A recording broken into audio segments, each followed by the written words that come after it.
नमस्कार, मुस्कान India news में आपका स्वागत है। आज मैं आपको लेकर के आया हूँ टिकरी कला के गांव में शिव मंदिर में, जहां के महंत हैं विकास कुमार झा। आज मैं उनसे एक छोटी सी मुलाकात कराऊंगा, जो इस लॉकडाउन की घड़ी में जो मंदिर बंद होने के कारण पूजा पाठ अपने तरीके से कराते हैं। आइए मैं छोटी सी मुलाकात कराता हूँ विकास कुमार झा से। स्वागत है पंडित जी मुस्कान इंडिया न्यूज़ में आपका। और जो है हमारी पब्लिक देख रही है आपको, तो कृपया जो है एक बार अपना पूरा परिचय दीजिए। बहुत बहुत धन्यवाद आपका मुस्कान इंडिया को मेरी तरफ से, क्योंकि आपने कष्ट किया मेरे मंदिर पे आने का। मेरा नाम विकास कुमार झा, श्री लाल बहादुर शास्त्री संस्कृत राष्ट्रीय विद्यापीठ संस्कृत विश्वविद्यालय से मैं आचार्य किया है। और यहाँ पूर्व 3 वर्ष पहले मैं इस मंदिर पे आया। ये प्राचीन मंदिर शिव मंदिर प्याऊ दादा के नाम से प्रसिद्ध मंदिर है, जो यहाँ मैं 3 सालों से निरंतर पूजा पाठ में संलग्नता से कार्य को मैं अपना कर्तव्य उद्देश्य कर्तव्य निष्ठा से मैं पूर्ति करता हूँ कार्य को।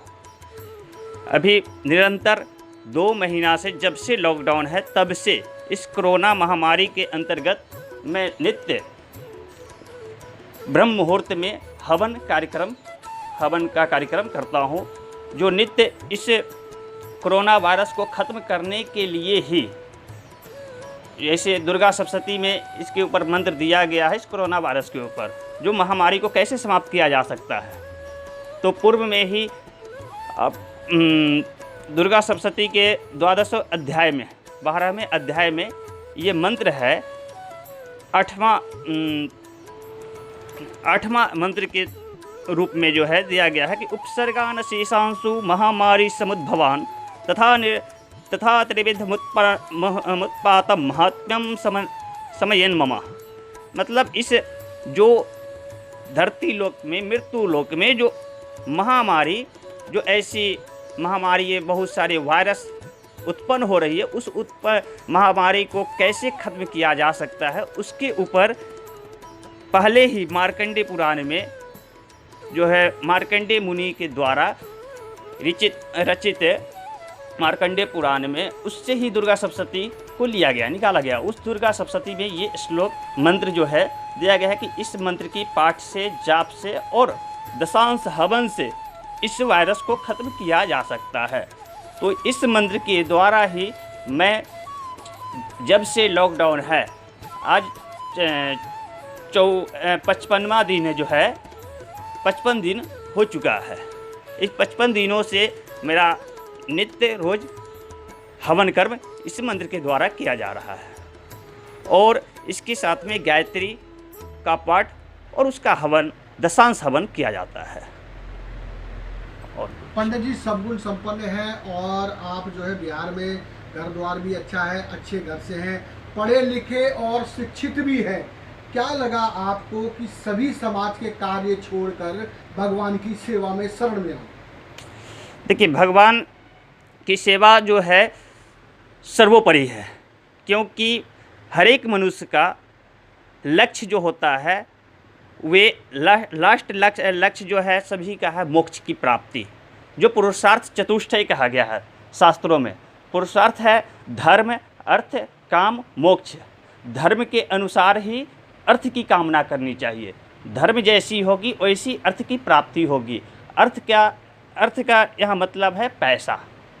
अर्थ से यहाँ पैसा को हम ले रहे हैं।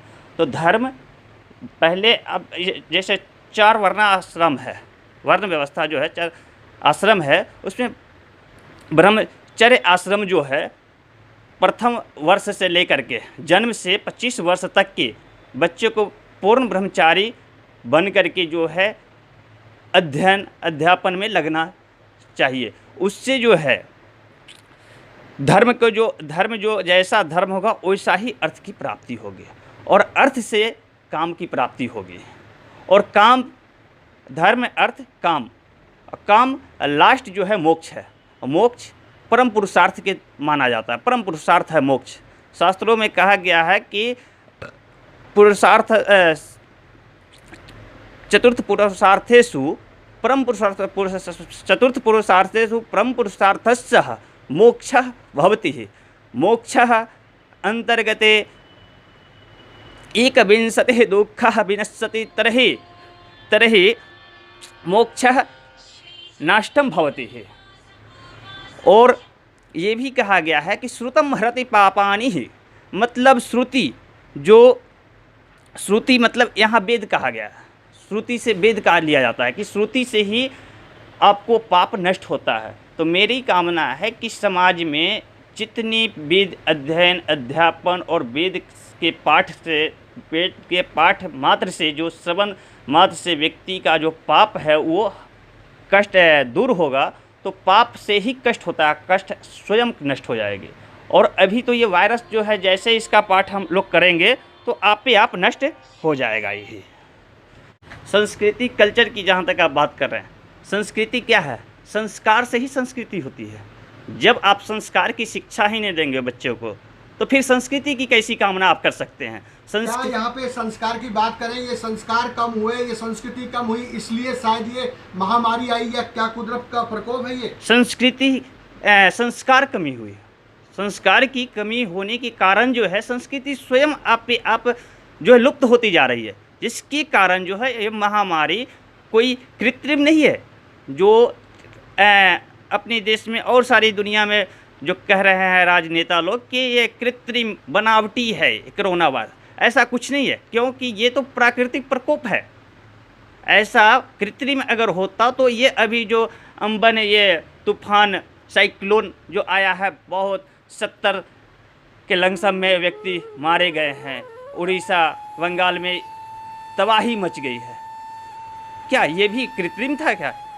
ये तो तूफान ऐसा प्राकृतिक प्रकोप के कारण जो है, ये वायरस भी प्राकृतिक प्रकोप ही है।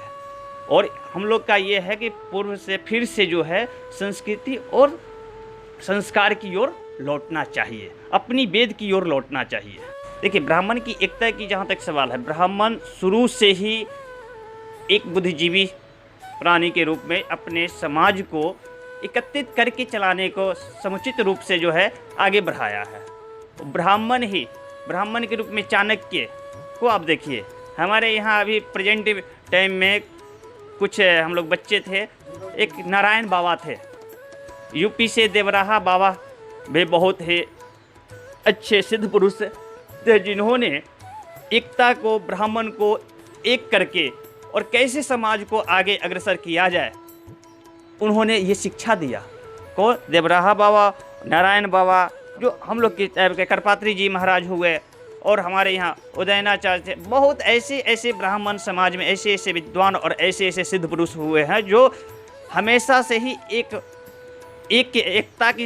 एकता की शिक्षा उन्होंने दिया है और एक करके आगे की ओर बढ़ाने की कोशिश की। देखिए, ब्राह्मण की एकता जिस तरह अभी है, वैसा ही अगर आगे भी रहा तो बहुत अच्छी तरह से जो है आगे समाज और देश सबसे आगे जाएगी। जिस तरह विश्व शक्ति बनने की लालसा चाइना अपने आप में चिन्ह रख रही है, उसी तरह विश्व शक्ति आप में भारत विश्व गुरु के रूप में फिर से बन करके आगे आएगा।